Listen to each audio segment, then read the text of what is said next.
Okay, I admit, the title is a tad bit misleading, a little bit clickbaity, but I'm not 100% wrong. Reinhardt seems like he's the meta pick in Stadium. I don't know what kind of performance enhancing the team gave him, but he is absolutely nuts. Now, I generally don't play Ryan. If you're a long-time viewer, you'll know that I like playing Dive, Winston and Bull are my mains, but they're not in Stadium yet, so I can't really play them. Anyways, I generally don't play Ryan, but in Stadium it's a whole other story because some of the upgrades and perks are so strong that you can diff his counter, just like I'm doing in the gameplay in the background.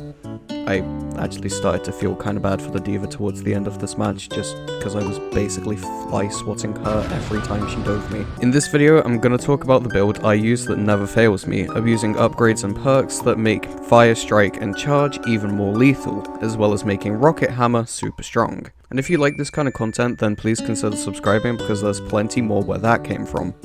I'm thinking of making a video like this for other heroes in Stadium too. So let's start with the basic round 1 purchases. The power we're going to be taking is Magma Strike, as when Fire Strike is cast within 2 seconds of itself, so one after another, the second strike leaves a trail of lava that burns enemies for 50% of Fire Strike's damage. This is really good because A, it zones off enemies, especially when sent through the choke, and B, the 50% Fire Strike damage scales with perks that increase ability power because the overall damage is increasing. For example, say in round 1 you take Power Playbook, which increases your ability damage by 10%. Fire Strike will now deal 110% damage, meaning the lava left behind by Magma Strike will now deal 60% damage.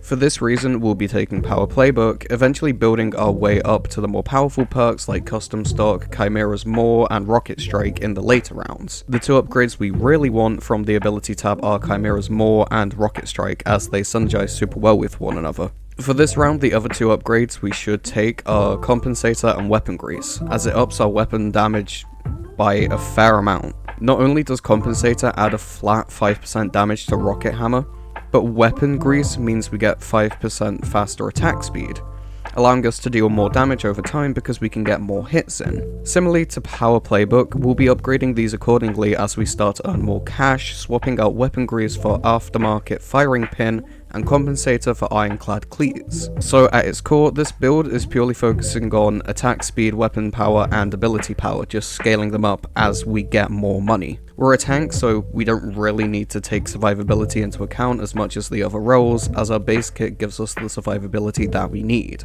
In the case of Reinhardt, obviously, he has a shield and can charge out of danger if necessary. Plus, since we're playing at such a range with Fire Strike, we're generally a lot safer than we are when we're rushing in and playing a full aggro rush or brawl comp, ultimately making it a lot easier for the rest of the team to group up and not get staggered. I kind of said all I wanted to say about the upgrades to abilities and your weapon because, as I said, we're just going to scale those with how much money we've earned by the end of the match.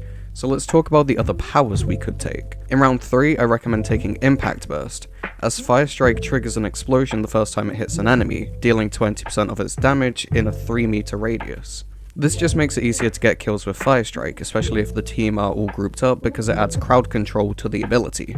In round 5 and 7, I recommend taking Smashing and Feeling the Burn. It doesn't really matter what order you take these in, but these 2 abilities synergize just as well as the 2 Fire Strike abilities do with one another, because A, you can position yourself a lot better thanks to the effects of Smashing, giving you 5% more speed and 4% lifesteal for 3 seconds, which stacks up to 5 times by the way, and B, the burn effect from Feeling the Burn triggers Smashing, making Smashing last a little while longer while you're not actually directly attacking an enemy. They're still taking damage, so it keeps on going and going. But that just about does it for this video and ultimately this build.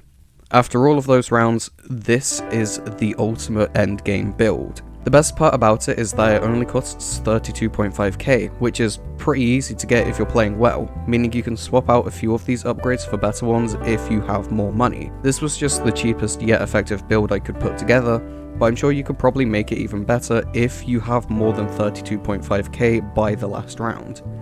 That's if you even make it to the last round. I've only ever had a match reach round 7 once.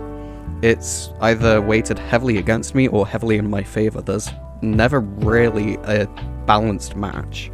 Anyways, thanks for watching. Once again, I'm going to ask you to subscribe and leave a like on this video, as it lets me know that you've enjoyed it and you want to see more.